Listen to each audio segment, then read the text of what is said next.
Welcome to the Congressional Integrative Health and Wellness Caucus briefing. Here is your moderator, Dr. David Vogel. Hello, everyone, and welcome to today's congressional briefing, the Pain-demic, fallout from COVID-19. Hosted by the Bipartisan Congressional Caucus for Integrative Health and Wellness, together with the Integrative Health Policy Consortium, IHPC. I'm Dr. David Vogel, and as someone whose career has been focused on innovative models of care, I'm honored to be your moderator today. Our presenters are both innovative thinkers and pioneers. COVID-19 has shined a spotlight on key burning issues in our healthcare system, notably the opioid crisis and the urgent need for effective, non-opioid, non-drug pain management treatments. The pandemic has also pulled back the veil on our health system's disparities and racial inequities, worsening already difficult to access pain and addiction treatments. Today's presenters will not just lay out the problems, but also present real solutions. Both presenters are dedicated, forward-looking health professionals that are working within our federal system to create pioneering healthcare initiatives. Today's briefing is one in a series of briefings that IHPC has hosted together with the Congressional Integrative Health and Wellness Caucus, highlighting integrative health's impact on key metrics including cost, health outcomes, and patient satisfaction. IHPC is a nonprofit organization that represents more than 650,000 state licensed and nationally certified healthcare professionals. Its mission is to eliminate barriers to health for all. And among its important work is to champion the Congressional Integrative Health and Wellness Caucus. I want to make a special point here of inviting other members of Congress to join the Integrative Health and Wellness Caucus and play an active role in promoting a whole person approach to health for all. And for the public listening, if what you hear today strikes you as important, please write or call your congressional representatives and ask them to join the caucus. Some quick housekeeping. You can submit written questions by clicking on the Q&A icon at the right-hand bottom of your screen's taskbar. We'll get to as many of your questions as possible.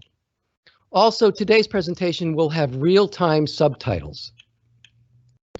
Our program today is being recorded and will be sent out to all participants within a week. It will also be available on the ihpc.org website. So let's get right to it. We start our program with welcoming remarks from our two co-chairs. And for those who aren't familiar with it, the Congressional Integrative Health and Wellness Caucus is a bipartisan forum for legislators to learn about and discuss new research and evidence-based practices from experts in the field of integrative health and wellness. The caucus also provides a platform to create legislative and regulatory opportunities that expand access to integrative health, like the pioneering pain management programs you're going to hear about today. To ensure our co-chairs could be here with us today on a day when there's a lot of activity on the Hill and votes in the House, our co-chairs have pre-recorded their remarks. First, we'll hear from the Honorable Congresswoman Judy Chu from California. Congresswoman Chu was elected to the U.S. House of Representatives in July 2009 and became the first Chinese American woman elected to Congress in history. She represents California's 27th Congressional District.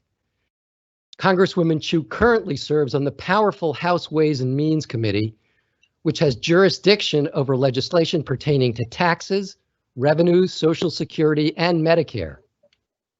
She's a member of the Ways and Means Subcommittee on Health, giving her oversight over healthcare reform and crucial safety net programs, Worker and Family Support and Oversight. She also serves on the House Small Business Committee, which has oversight of the Small Business Administration, and she is the co-chair, she's the chair of the Small Business Oversight Subcommittee. Please welcome Congresswoman Chu, and here are her remarks. Hello, I'm Congressmember Judy Chu from California, and as the co-chair of the Integrative Health and Wellness Caucus, I'm honored to be included in today's important webinar. I'd also like to thank my co-chair, Congressmember Jackie Walorski from Indiana, for her support on helping educate our colleagues and staff about the importance of integrative health in our healthcare system. I'm so sorry that the social distancing measures necessary to contain and defeat the coronavirus have prevented us from joining together in person. But that's why I'm so impressed and grateful that the Integrative Health Policy Consortium has adapted in innovative ways so that you can continue to meet and host virtual events like today's. Unfortunately, the measures we've taken to control the spread of the coronavirus have only exacerbated our fight against another crisis, the opioid epidemic. Social distancing, while essential to prevent the spread of the virus, has left many people isolated, depressed, and vulnerable to addiction. Nationally, suspected overdoses jumped 18% in March, 29% in April, and 42% in May, according to the Washington Post. That's why it's so essential that as we look towards recovery, we ensure that integrative health policies are included. We need to ensure that patients have access to non-opioid, non-surgical options like acupuncture to treat their chronic pain. These therapies are non-addictive and do not carry similar risks of overdose. We've made progress in recent years in fighting for inclusion for integrative health policies, such as our successful push to include a study of barriers to integrative therapies in the Medicare program that was included in the Support Act, the comprehensive opioid package that passed in 2018. It's important that we identify these barriers to access as we work towards expanding integrative therapies for all patients. But here in Congress, our biggest challenge is convincing our fellow members that not only do integrative therapies work, but that they should be available to all patients, no matter how they get their health coverage. That's why I'm so glad to join you here today so you can help share the importance of these therapies with staff from congressional offices. So please enjoy today's webinar and encourage your members to join the Integrative Health and Wellness Caucus. Again, thank you all for being here today.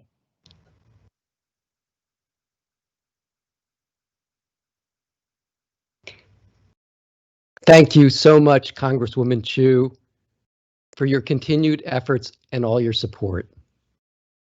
And now we're going to hear from the Honorable Congresswoman Jackie Walorski from Indiana. Congresswoman Walorski was elected to the U.S. House of Representatives in 2012. She represents Indiana's 2nd District.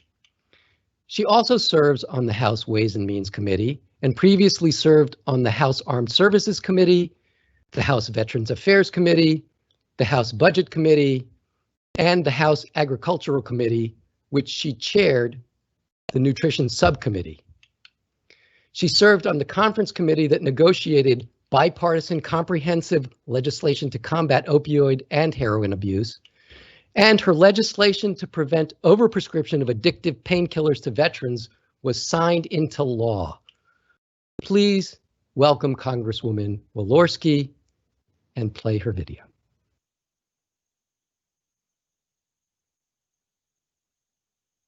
Good afternoon, and thank you so much to everyone who's joining us today. As we all know well, our nation is facing an unprecedented public health and economic crisis. Stay-at-home orders and other restrictions were necessary to slow the spread of COVID-19, but they also resulted in widespread economic disruption. Congress did respond to these challenges with unprecedented relief measures. The CARES Act included direct payments to workers and families. The Paycheck Protection Program helped small business and save jobs. And we provided resources to expand testing and invest in research and development of treatments and cures. Now, states and communities are gradually and safely reopening our economy, but that doesn't mean that the fight against this invisible enemy is over. America is resilient, innovative, and determined, and we will emerge even stronger than we did before. This crisis has also presented serious challenges in delivering non-COVID health care. For instance, many Americans have been able to receive routine health services due to restrictions on elective procedure, medical office closures, and limited hours. To address this, Congress has offered healthcare providers resources and supplies like PPE so they can safely resume seeing their patients safely. With properly managed pain, patients with chronic conditions can lead meaningful lives, achieve greater independence, and maintain steady employment. But not being able to receive in-person care can have some negative consequences for the well-being of patients. We've made great strides in combating the opioid crisis over the last few years, and this is no time to take a step back when lives are at stake. As co-chair of the Bipartisan Integrative Health and Wellness Caucus, I've been working to expand access to non-opioid alternatives to pain management.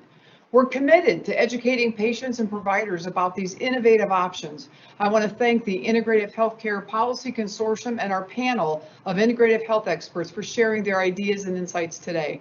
I look forward to learning more. Thank you so much. Thank you, Congresswoman Walorski. And thank you both for your ongoing leadership and support of the caucus. It is now my great pleasure to introduce Dr. Vanila Singh. She is the immediate past Chief Medical Officer of the U.S. Department of Health and Human Services, where she chaired the landmark Pain Management Best Practices Interagency Task Force. Dr. Singh is a clinical associate professor at Stanford University in the Department of Anesthesiology, Perioperative, and Pain Medicine. If you've ever met Dr. Singh, you know she's passionate about her work and a champion of the groundbreaking achievements that her 29-member HHS task force accomplished last year. The impact of that report's recommendations cannot be underestimated. It should also be noted here that just last week, the U.S. House of Representatives approved the 2021 Labor and HHS Appropriations Bill, with specific language directing HHS to widely disseminate and create a plan to implement the task force recommendations. And now to hear about those recommendations, I'm very pleased to welcome Dr. Vanila Singh. Thank you so much, Dr. Fogel, for that introduction. I'm truly honored to be here today and to have the opportunity to thank the Honorable Congresswoman Chu and Congresswoman Walorski for their continued commitment to integrative health and wellness, as well as the honor to speak for and with IHPC.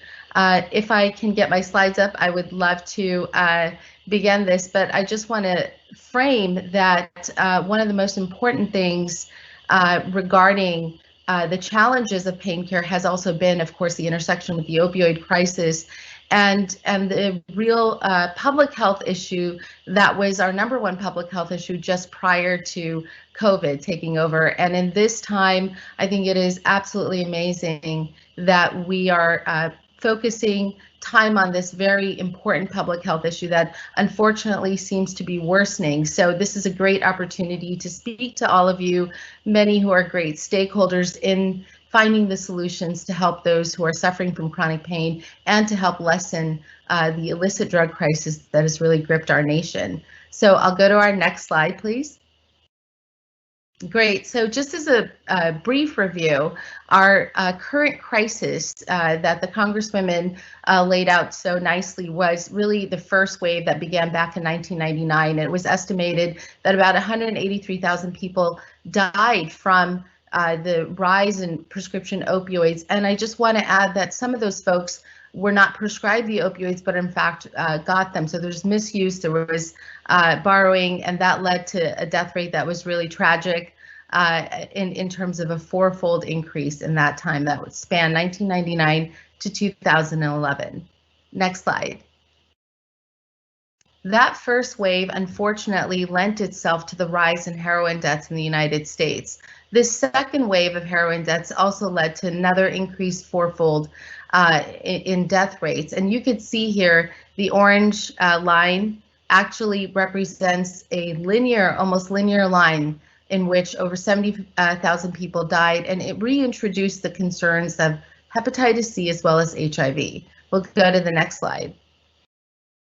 And to provide further context, all of us here are so familiar with the illicit fentanyl that has been coming from China and other places, really lending itself to the turquoise line, which shows a rise that was staggering from 2014 that is ongoing to today in terms of overdose US deaths, something that we have not seen in recent years and really surpassed all of the other drugs that we had been talking about.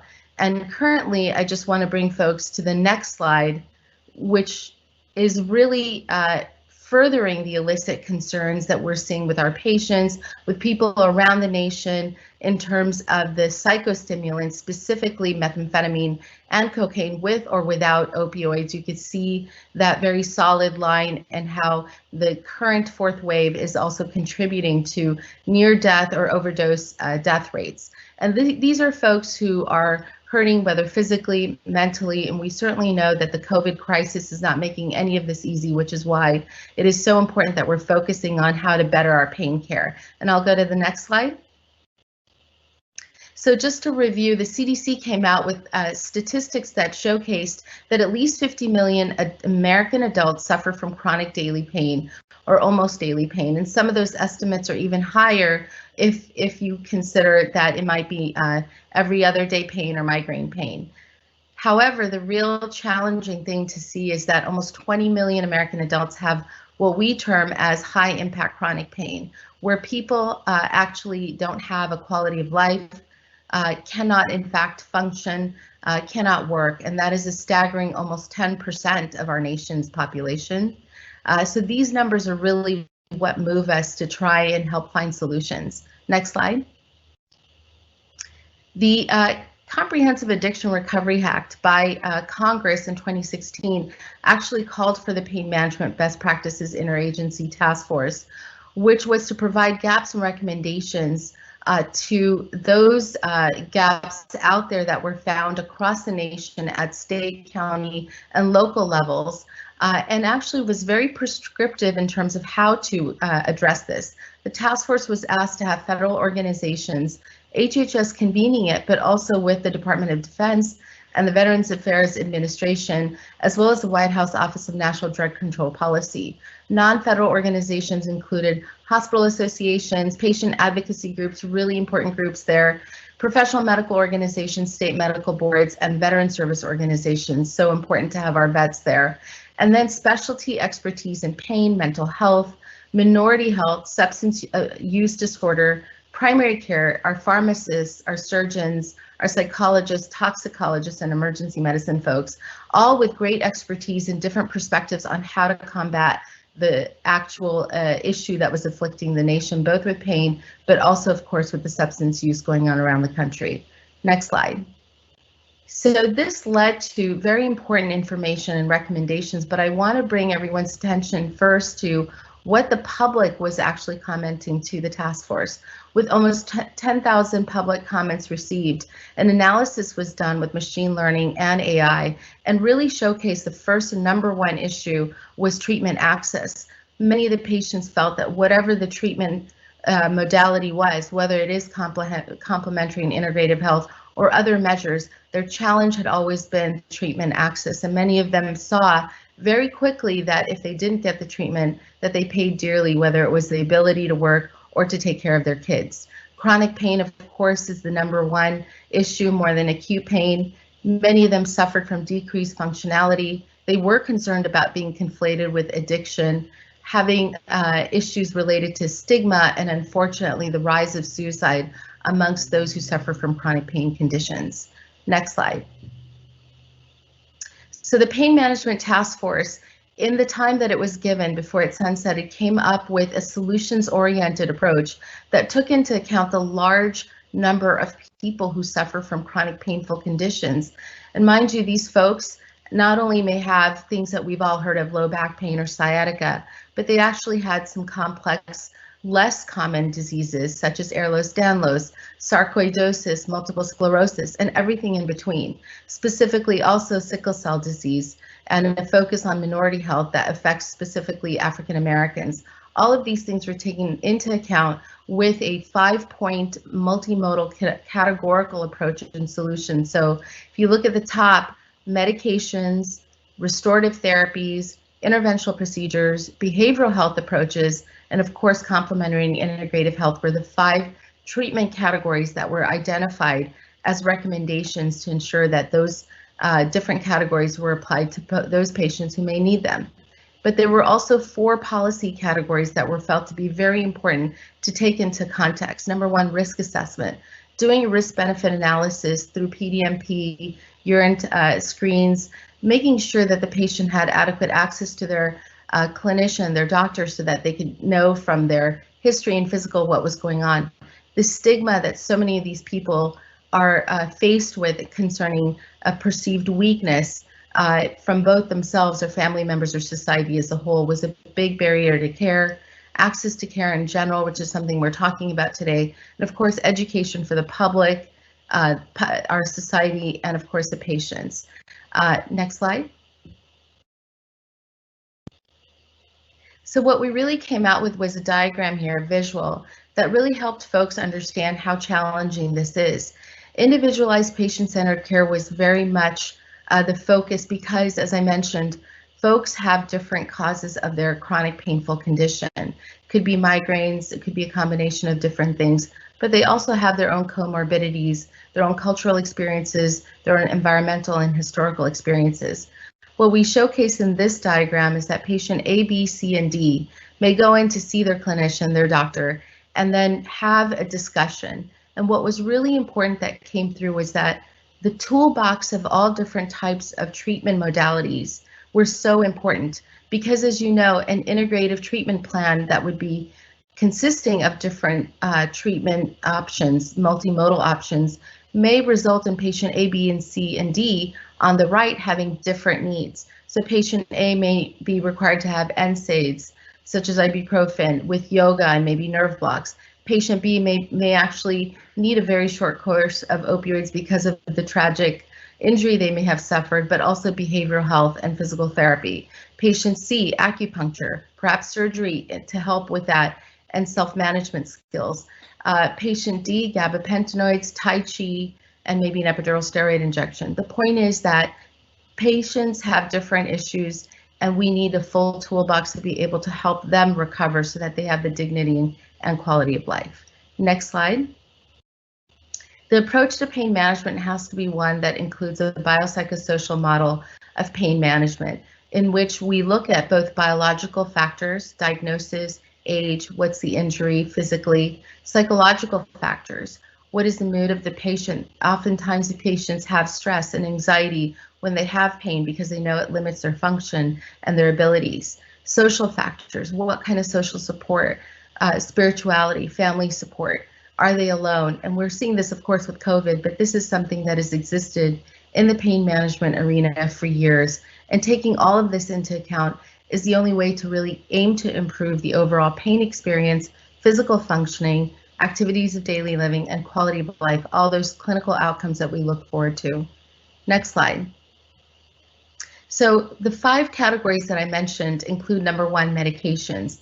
To give folks an idea, there are of course opioid, which we want to do with a proper risk-benefit analysis and carefully given all that we've seen in the past years, but also the non-opioid medication options, acetaminophen, NSAIDs, anticonvulsants, antidepressants, many all depending of course on the magnitude of the patient's underlying condition. Next slide.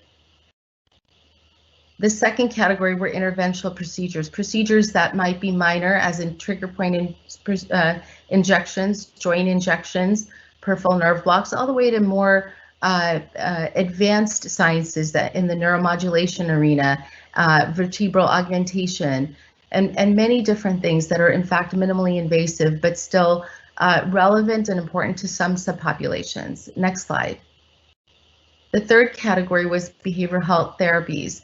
We know that this is such a vital part of what is integrative health in terms of helping patients cope with the challenges that their medical conditions can provide them. And we're happy to say we were way ahead of the curve in terms of knowing that telehealth was going to be a very important part of getting good behavioral health therapies to folks. Next slide. And then, of course, complementary and integrative health approaches.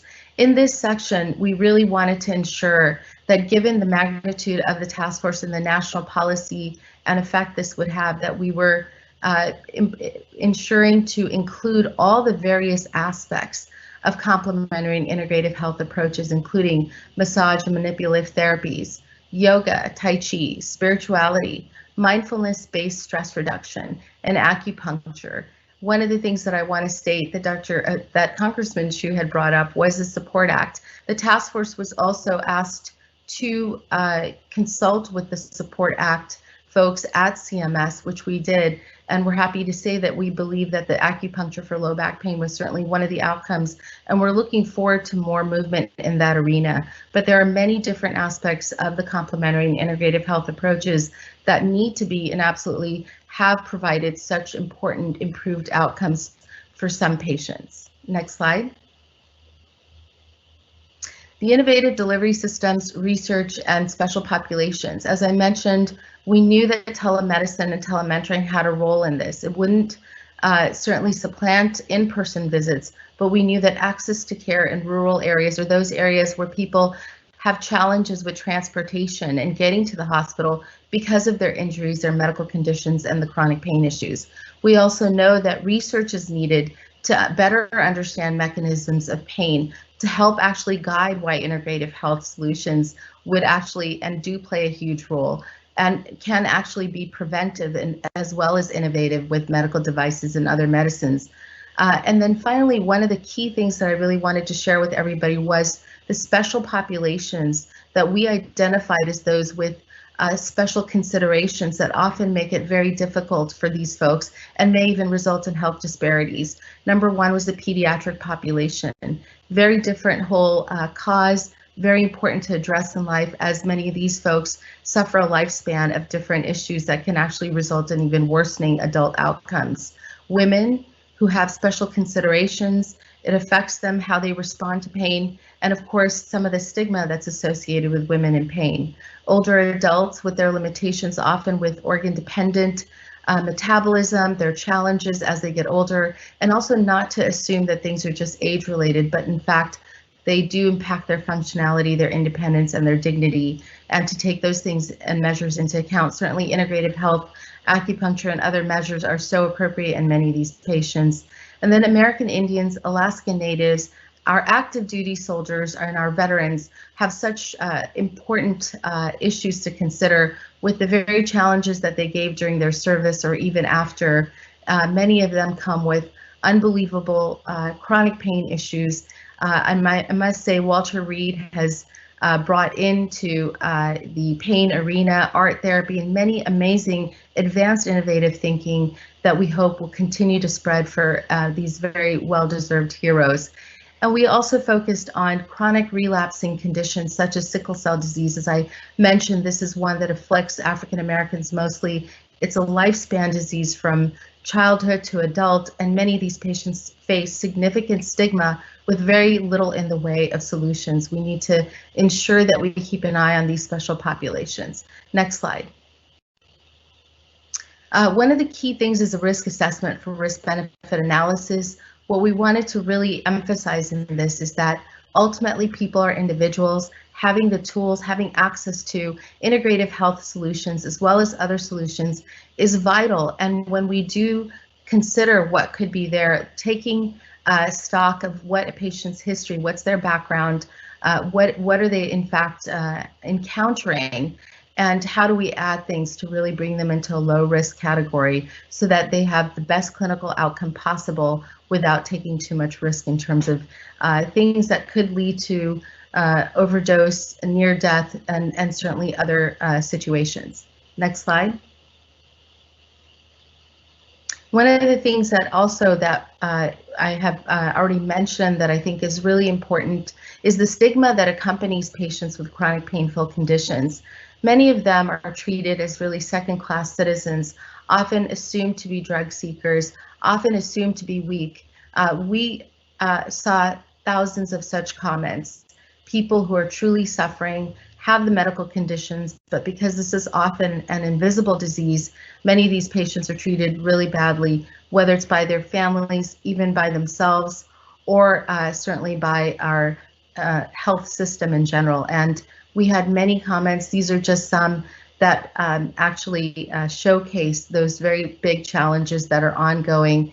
And I think there has been a great uptick in this. Myself, having returned from federal service to Stanford and seeing the many patients and how they are suffering with limited options, and of course the stigma that continues with it. Next slide. Education is critical. One of the key things and one of the reasons I'm so honored to be here today is that we felt it was really important to continue to share what is going on with our nation and so many millions of patients, both of course with policymakers, legislators, and folks like yourselves who have impact on regulation, but also to ensure that there was provider education, patient education, and public education. The task force report itself is meant to actually be read by all of these folks. It is simplistic, but thorough and broad, and really addresses all of the issues that we are talking about today. Access to care, certainly the various different treatment modalities, the stigma, and the education. Next slide. Access to care, of course, is improving coverage, which is often limited through prior authorization requirements, condition requirements, visit limits, and referral requirements. We certainly need to expand on this. We need to expand on the conditions that these things can be improved on.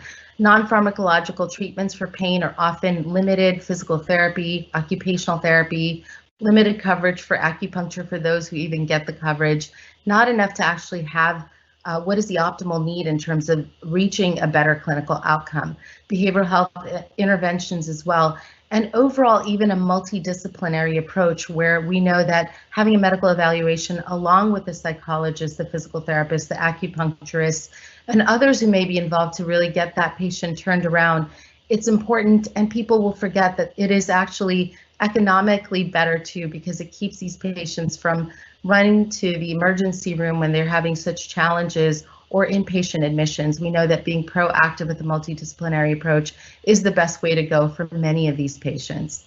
There is also a shortage of pain specialists in general. We think that even early referrals or early consultation, one time only, will also help guide a blueprint and name a template so that all our colleagues in their own expertise can get with that situation and help that. More time and resources for assessment and multimodal treatment plans, aligning the payer guidelines with current clinical guidelines, and including non-opioid pharmacologic therapy, but also non-pharmacologic therapy. And finally, having a complex management of pain code. Next slide.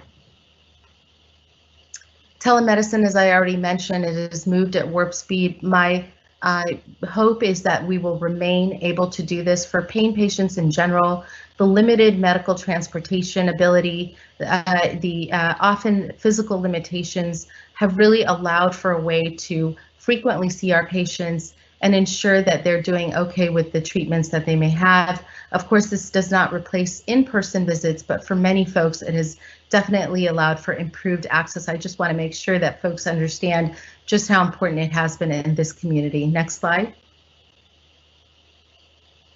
And we certainly did some recommendations for the CDC, better quality data for long-term opioids, identifying a subpopulation that may benefit from long-term opioids, and just continued importance in not force tapering people and using our non-pharmacologic, non-opioid options as well as an important part to emphasize and update. Next slide.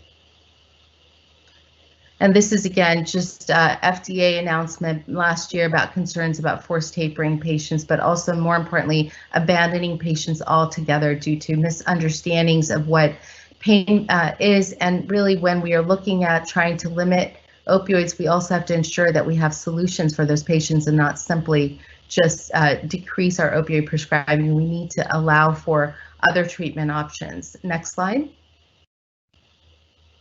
And I wanted to highlight the 150 plus organizations that supported, lauded, and praised the task force. Many of these, including the Human Rights Watch, were very important folks from various different perspectives, including the hospice and palliative medicine folks, the American Society of Acupuncture, the American Psychological Association, our orthopedic colleagues, neurosurgical colleagues, rheumatologists, the American College of Physicians, the American Porphyria Foundation, certainly the sickle cell folks, multiple sclerosis folks, the AMA was hugely supportive of this, the ANA, the American Dental Association, and on and on. It was an unusual time that all organizations that often have different perspectives and even different asks came forward to support the task force findings. And I'm only saying this that all of you feel a confidence. Next slide. Our main goal is to strike a balance and address both the public health crises of the opioid crisis at this time of COVID, not to forget that many patients are still suffering and in many ways have had it worse with social isolation and the mental health issues that exacerbate their already challenges that are there, and to really optimize measurable functional outcomes, quality of life, and productivity. Next slide. I also wanted to share that many of your colleagues on the Hill, this is a specific letter from Senator Cassidy, but we had many of your colleagues on both sides of the aisle support the task force. Next slide. And finally, I want to thank everybody here for making the time today for such an important endeavor and conversation about integrative health and wellness solutions for the chronic patient pain population. Thank you again. Thank you so much, Dr. Singh, for your presentation and for the amazing work. It is no small feat to shepherd a task force of this size and come out with such important recommendations with so many stakeholders. So now let me move on, and I have the pleasure of introducing my IHPC colleague, Dr. Sharad Kohli. Dr. Kohli is a family physician working in the Adult and Adolescent Medicine Department at People's Community Clinic in Austin, Texas. People's Community Clinic is a federally qualified health center, also known as an FQHC. It's where Dr. Kohli has spearheaded a pioneering interprofessional pain management program that puts into practice many of the recommendations of the HHS task force. He's a founding member of the national nonprofit organization Integrative Medicine for the Underserved, and having worked in FQHCs for over 17 years, he has dedicated his career to advancing social justice, health equity, and working with underserved communities. Welcome, Dr. Kohli. Thank you, Dr. Fogel, and thank you to the caucus, Congresswoman Chu and Walorski, and IHPC for inviting me to present. Today, I'm going to be talking about one federally qualified health center that has built a program to address pain that is aligned with the best practices that Dr. Singh just presented. I want to begin with a brief overview of federally qualified health centers. FQHCs are individual nonprofit entities that receive Section 330 grant funding from the Health Resources and Services Administration to provide primary care, behavioral health, dental, and other services in medically underserved regions throughout the country. FQHCs must accept patients with Medicaid and Medicare, private insurance, as well as those who are uninsured via a sliding fee scale. FQHCs came out of the civil rights era and LBJ's war on poverty, so they have a storied history of providing healthcare and other resources to historically marginalized and underserved populations. They're trusted members of their local communities, and there are over 1,300 health centers with over 12,000 sites nationwide, serving around 30 million people, thus making FQHCs the largest healthcare network in the country. FQHCs have added importance right now as millions of Americans are losing their employer-sponsored health insurance due to COVID-19. And as we'll discuss, FQHCs are the front lines with regards to chronic pain and opioid misuse. Next slide, please. Now, People's Community Clinic didn't start as an FQHC, but became one in 2012. The clinic was originally a free clinic started 50 years ago by volunteer doctors and nurses in a church basement to take care of students and others who didn't have access to health care. It's expanded to care for an increasing number of working Central Texas families. It's a patient-centered medical home as well as a community-centered health home, which means we recognize that most of health happens outside of the four walls of any medical facility. So we work in both the clinic and the community to improve health outcomes. Now you can see our new building on the right that we moved into in 2016. Last year, we served over 18,000 unique patients, 85% of which identified as Latino, and 63% of our patients prefer another language, mainly Spanish. 41% of our patients are on Medicaid or CHIP, while almost half are uninsured. Next slide, please. Our impetus for this program lies in the structural issues that lead to health disparities, which can be an entire talk on its own. I'm going to try to summarize it through this map of Austin on the right, which shows life expectancy by zip code. Most of the west side of Austin has a higher life expectancy, indicated by dark greens, while on the east side, where many of our patients come from, where our clinic's located, it's much lower, which are the lighter greens and pinks. Now, this stems from a series of ordinances culminating in the 1928 Master Plan of Austin, along with subsequent federal regulations, which deliberately displaced communities of color. These decades of policies rooted in racism limited economic opportunities, education, access to healthcare, and often created a lot of trauma for individuals and communities. And this is what we mean when we talk about social determinants of health, that the conditions in which people live and work play a significant role in their overall health. The adage is that your zip code matters more than your genetic code. What we know about trauma, especially through data around adverse childhood experiences, is that it leads to higher rates of chronic diseases such as high blood pressure, diabetes, or cancer, as well as depression, anxiety, substance use disorder, and chronic pain. Studies show that emotional pain and physical pain activate the same parts of the brain, and there's a lot of overlap of the neural pathways. So people who've experienced trauma, which are a large number of our patients, may feel pain on their own, or it can exacerbate physical pain that they may have. Additionally, many have financial, housing, or food needs that can increase their stress, anxiety, and ultimately pain. One of the other major barriers here in Texas is that we did not expand Medicaid. The large majority of our patients with pain don't have access to imaging, specialists like an orthopedist or rheumatologist, or even physical therapy. They definitely don't have access to the growing number of evidence-based non-drug approaches. Without many options to help patients with their pain, opioids often end up being prescribed even without evidence of great efficacy. Now, we're lucky in that in our clinic, we don't have a lot of patients who've been prescribed opioids for pain, but we decided to build a program that effectively addressed trauma and pain as a way to improve patients' functioning and quality of life, but also to prevent people from ending up on opioids. In a lot of ways, this is a prevention program. And really, we had no alternative but to build it in-house, as is often the case in FQHCs. Next slide, please. Now, in FQHCs, we have various funding sources, including money from the 330 grant, payments for medical and behavioral health visits from Medicaid and Medicare. In Travis County, payments from our health district to cover eligible uninsured patient visits, and philanthropic funding. This creates our general operating budget, which pays for much of our ancillary programs. One big thing that helped were 2 HRSA grants, which you can see, the AIMS grant, the IBHS grant, that were intended to address mental health and fight the opioid epidemic. These ongoing funds have allowed us to hire a care coordinator who is essential to the functioning of the program and add other elements. These grants are generous, but still fairly limited, and really only provide about a day a week of non-drug treatments like acupuncture and yoga therapy. But it's a start on taking an opioid prevention strategy. Next slide, please. When I joined the clinic in 2018, PCC already had a lot of resources, including a robust trauma-responsive integrated behavioral health department, nutrition and cooking classes, a medical legal partnership, and a partnership with our local Chinese medicine school, AOMA, which had been running student acupuncture clinics. Really, we just needed to integrate the services better and add a few additional pieces. Now, I had experience building something similar at an FQHC in California years back, and had been involved with the nonprofit Integrated Medicine for the Underserved, which for a decade has served as a place to share best practices around pain care in FQHCs and other safety net settings. In 2016, on the left, you can see this white paper was released by the California Healthcare Foundation, which reviewed how community health centers were attempting to effectively address pain and provide alternatives to opioids.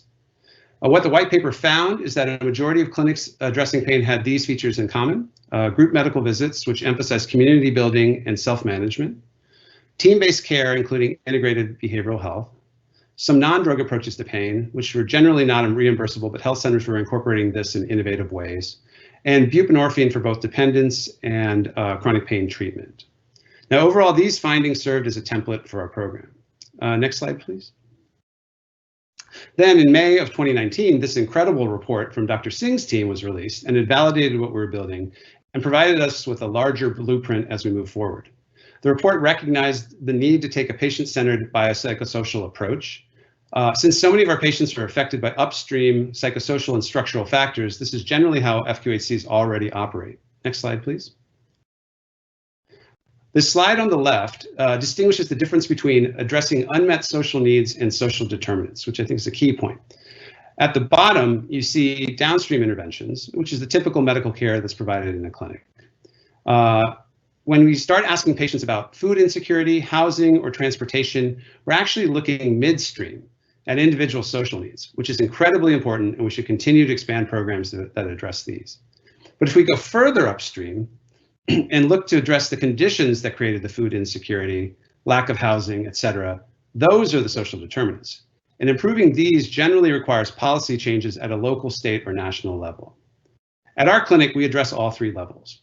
In addition to the clinical care we provide, we developed our own social needs screening tool, which is here on the right, called the People's Tool.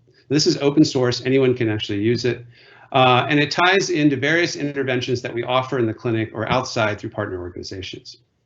We use the information we gain to improve clinical care, but also moving into that upstream portion of the graphic to help inform our advocacy work to improve the conditions of our patients and their communities. This is an essential part of what FQHCs do. If we can't create change upstream, we're just spinning in circles downriver. Next slide, please. One specific intervention I wanted to mention, because it's pretty unique and plays a large role in improving our patients' lives, is our medical legal partnership. This program offers on-site legal services addressing health-harming legal needs, such as unlawful discrimination, tenants' rights, benefit denials, and more. In terms of our patients with pain, if someone is being threatened with eviction, that'll increase their stress and typically their pain. Taking that stressor off their plate is usually really helpful. Furthermore, many of our patients aren't able to work and may be eligible for disability, so our lawyers can help with that process. Getting disability usually means getting a small monthly payment, which can help with financial stress, but more importantly, they're able to get access to Medicare and Medicaid, which then allows them to get the imaging specialists, physical therapists, et cetera, that may benefit their pain. We currently have 4 lawyers on staff, and they function as members of our healthcare team. This program was created and is directed by Keegan Warren Clem. Keegan was recently honored as a National Academy of Medicine 2020 Emerging Leader in Health and Medicine Scholar, only the second time a lawyer has ever received that award. You can learn more about the program through the links, and feel free to email her if you have any questions. I will say that now that I've experienced it, I can't imagine working without lawyers as part of our team. Next slide, please. Now, as Dr. Singh mentioned, it's important to work in an individual, multimodal, multidisciplinary fashion. Her team recognized 5 categories of treatment approaches, and at PCC, we have something from each which patients can choose. What this does is allow the patient to work with the healthcare team to come up with an individualized program based on their preferences using this expanded toolbox. Next slide, please. And this is how the program looks in practice. A patient comes in to see their primary care provider. The PCP can prescribe medications or potentially do an interventional procedure like a joint injection if indicated. But they can also discuss the IPMP, and if a patient would like a referral, the PCP makes one, which then goes to our care coordinator at Aceli. She will then contact the patient and let them know about all the different services within the program. The patient can then be referred to the different elements of the program based on their preferences. So that could be behavioral health, where most of our patients start, or our medical legal team, if there's a legal need that's impacting their pain. It could be our substance use counselor if needed, or nutrition, or an exercise class, or a cooking class, or exercise.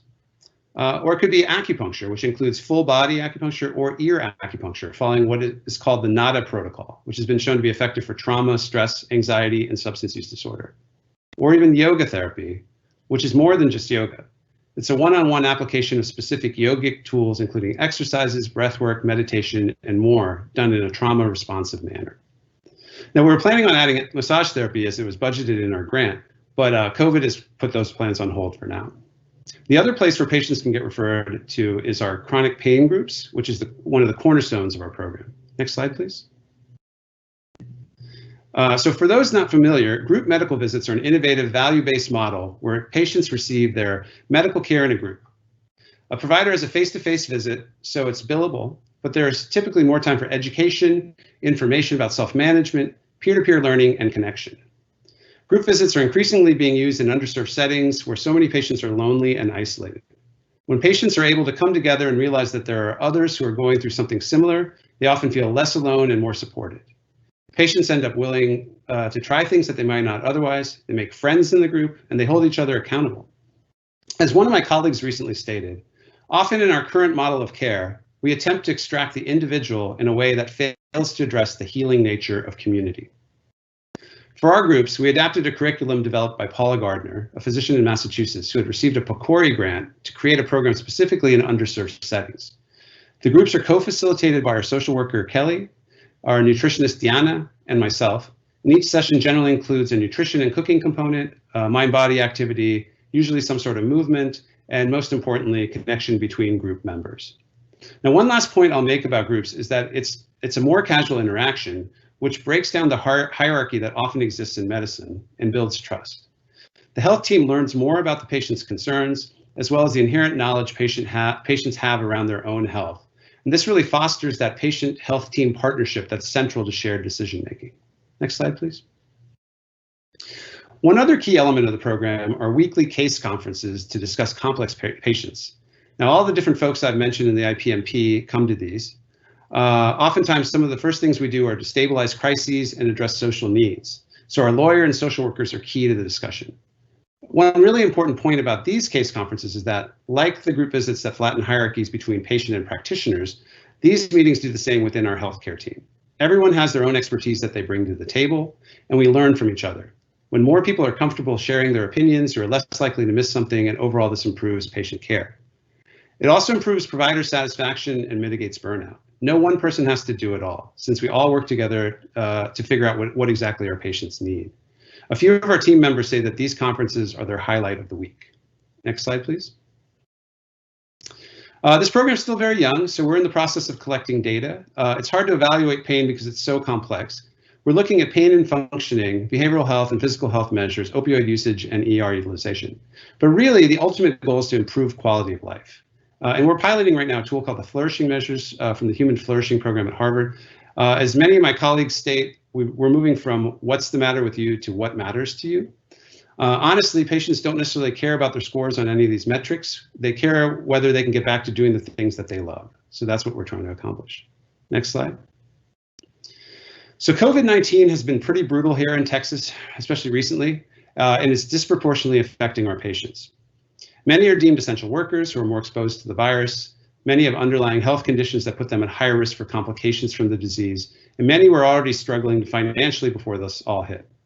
Given these factors and the fact that patients may be less mobile and more isolated during this pandemic, we anticipate that patients living with chronic pain will experience more trauma, stress, depression, anxiety, substance use, and ultimately more pain. Unfortunately, the virus has changed so much about how our clinic can operate. Normally on Wednesday afternoons, I'd be in our chronic pain groups. Instead, as you can see in the photo, I'm here standing outside in full PPE in 100-degree heat, swabbing folks in our drive-through clinic. We've had to cancel so many of our in-person offerings when patients may need them the most. But despite this, there's a lot we can do, and we're starting to shift how we provide care. We've begun offering virtual behavioral health, legal care, one-on-one yoga therapy, and substance use counseling. And we plan on bringing back virtual groups, nutrition, and more. We're looking at whether we can offer videos on demand for mindfulness, acupressure, or qigong. We're also working on protocols to safely restart acupuncture. Next slide, please. Now, in terms of challenges, we do have long waits for many of our services, including acupuncture. This is mainly because these services may be limited to a day a week, since they're grant funded and generally not reimbursable in FQHCs, which is one of the biggest barriers to creating a sustainable program. And with COVID, as we start moving to virtual visits, we're recognizing that some of our patients have limited internet access or don't have a lot of experience with technology. We're also losing the in-person connection, especially from groups, which contribute so much to healing. We'll see with time what works and what doesn't, and have to adjust as FQHCs always have. Next slide, please. So I want to close with a couple testimonials from patients. The first is a 6-minute video that you can watch on your own. You'll get the slides and the link will be on there. Next slide, please. But the second is from a patient that we're calling Gloria and is translated from Spanish. I don't have time to read the whole testimonial, but some things to know. Now, Gloria had an aversion to meds initially, so was looking for alternatives. She thought physical therapy was helpful. She joined our groups and enjoyed being with other people. Therapy was really important to her to help with her self-esteem. She changed her diet, which she felt really helped, and began drinking certain herbal teas, which culturally was something she was comfortable doing and which was reinforced in the group. She also got more family support. And according to her, there really wasn't one thing that worked. It was a process and required patience. And one line that stuck with me, and this what she said was, but in the most difficult moments, none of these things took away my pain. What they did was help me support my body so that it could stay strong, so that I could continue to face or bear my pain. We have to remember that people with chronic pain will likely still hurt. The goal has never been to completely eliminate pain. The question is whether they can overcome it and learn the tools to be more resilient, to still be able to live the life that they want, to do the things that they enjoy. That's the ultimate goal of this program, and I believe the recommendations from Dr. Singh's team as well. Next slide. Thank you so much for this opportunity to present.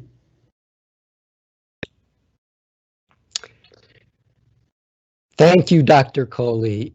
You're really an inspiration to me and many others. Initiating something like this in an FQHC is really an accomplishment. Okay, let's try to get, we're running a little bit over, but let's try to get to a question or two. I'll try and condense them. For Dr. Singh, you've touched on this a bit already in your presentation, but a lot of the questions from the audience are about steps to take to remove the barriers that you spoke about in your presentation. Can you comment on this and what the most effective path forward is? Well, so thank you so much, Dr. Fogel, for all that, and it was great to hear Dr. Coley as well. I will say that it's important, one, to continue to do such webinars and to get all the different folks out there, the different organizations, to really share some of the common themes that we've heard about today to Congress so that they can be appropriations for this. It's really an investment in our nation to get folks out to better clinical outcomes in terms of functionality, quality of life, and even the idea that as we do better innovations and research and development, I think it is fair to say that we can hopefully get into preventive mode and to really help those who are suffering immensely with the various different treatment modalities. We have oftentimes the solutions, we just need access to them. And so I think better understanding the empathy and compassion that's always necessary in medicine, along with the science, will give the confidence to our lawmakers to consider these options so that folks out there can really get back to work, a productive life, and it affects so many people that I think that their constituents would definitely appreciate it. Great, thank you. Let's see, Dr. Coley, how many other FQHCs in the country have pain programs like yours, and what's needed to increase that number? Thank you, Dr. Fogel. Yeah, you know, the bottom line is I actually don't know, and I think I know that there are many right now because we know through like my work with I Am For Us, you know, we created that conference to really share best practices of what's happening in underserved communities and around integrative care. But throughout the 10 years that we've been having conferences, we've had multiple FQHCs promoting these pain programs that they're doing. So we know that there are some in rural and urban areas in like California, in Massachusetts, Illinois, Ohio, Arizona, et cetera. But as far as I know, I haven't seen a large survey to see what FQHCs are doing for pain, what the challenges are, what they need.